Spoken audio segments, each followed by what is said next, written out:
भुसावळ शहरातील सतारा भागातील नारायण कॉम्प्लेक्स जवळील पालिकेच्या शौचालयात 3 चोरट्यांनी चाकूचा धाक दाखवित सुनील यशवंत पाटील यांच्याजवळील 45,000 रुपये रोख व मोबाईल असा 62,000चा एवज लुटला होता।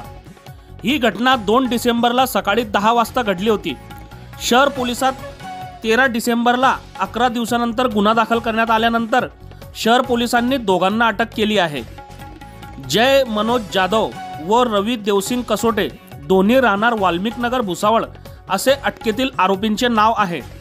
संशयितांना न्यायालयात हजर केले असता न्यायालयाने दोन्ही संशयितांना सोमवार दिनांक 16 डिसेंबर रोजी पोलीस कोठडी सुनावली।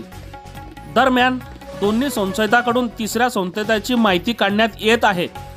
दोन्ही संशयितांना पोलीस उपनिरीक्षक इक्बाल सय्यद, सहाय्यक फौजदार संजय पाटील, पोलीस नाईक जाकीर मंसूरी, पोलीस नाईक रज्जाक खान, पोलीस कॉन्स्टेबल विकार शेख यांनी अटक केली। तपास डीवायएसपी कृष्णात पिंगळे, पोलीस निरीक्षक उद्धव डमाळे यांच्या मार्गदर्शनाखाली पोलीस उपनिरीक्षक इक्बाल सय्यद तपास करीत आहे।